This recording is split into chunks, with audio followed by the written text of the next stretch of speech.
Hello. Good morning, good afternoon, and good evening. Welcome sa ating channel. At bago tayo magpatuloy, pwede bang makahingi ng isang like and subscribe? At huwag kalimutan pindutin ang notification bell para lagi tayong updated sa mga bagong upload natin.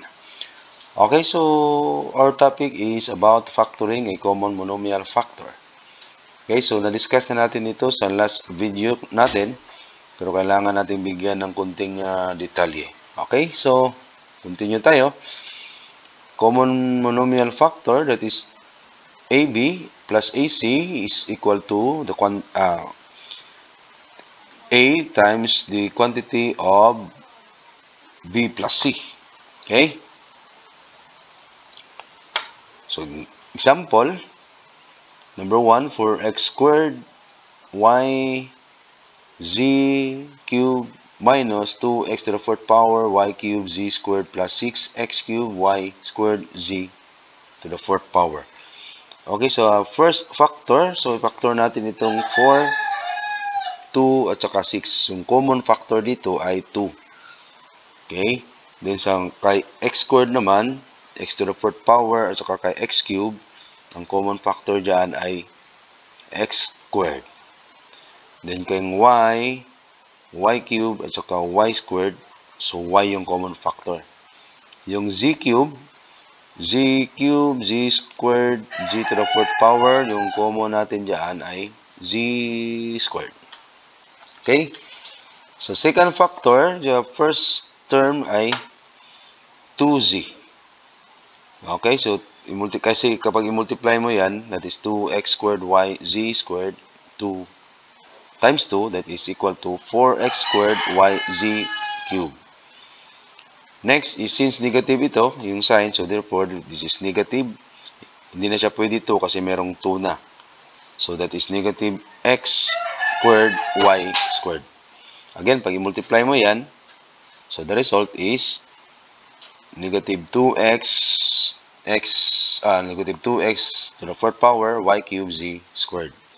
And the last term, so, this is positive. Yeah, tapos 3. So, kailangan natin ng 3. This is 6. So, kailangan natin i-multiply siya by 3. So, 3x, y, z squared. Okay, yan po ang final answer natin.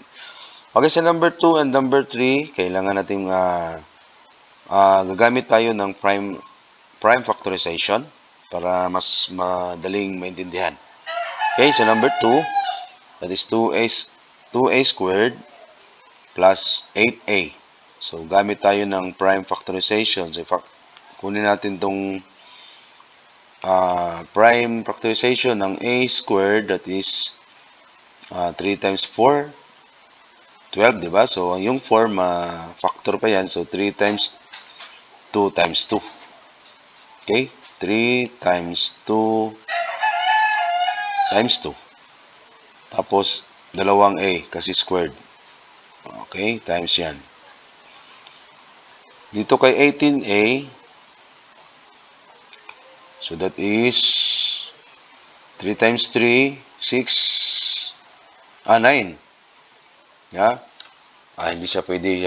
Times 2. Pwede. 3 times 3, that is 9 times 2. Okay? Tapos isang a. 3 times 3, 9 times 2, 18. Okay, tapos kunin natin yung GCF, yung common factor. Ayan. At saka itong A. Ayan. So, ang GCF dito ay 3 times 2. Yeah, ito. 3 times 2 times A. That is equal to 6A. Okay, ngayon, si 6A, lagay natin dito sa ating first factor. Tapos yung second factor, tingnan natin yung yung naiwan dito kay 12a squared. So, ang naiwan dito si 2 at saka si a. Ibig sabihin, this is sa second factor, ito yung first term, 2a. Okay? Yung pangalawa, this is, ang naiwan is 3 na lang. So, this is positive 3. Okay, check natin. So, 6a times 2a, multiply natin yan. The result is 12a squared. At ito si 6A times 3, that is equal to 18A. Okay, so correct. So number 3, 10x squared plus 25x plus 5. 5 yan. So again, gamit tayo ng prime factorization, that is 10x squared. So anong factor natin dyan? So mag-base din tayo sa ibang ano dito, middle at saka sa last. So 5. Para meron silang common.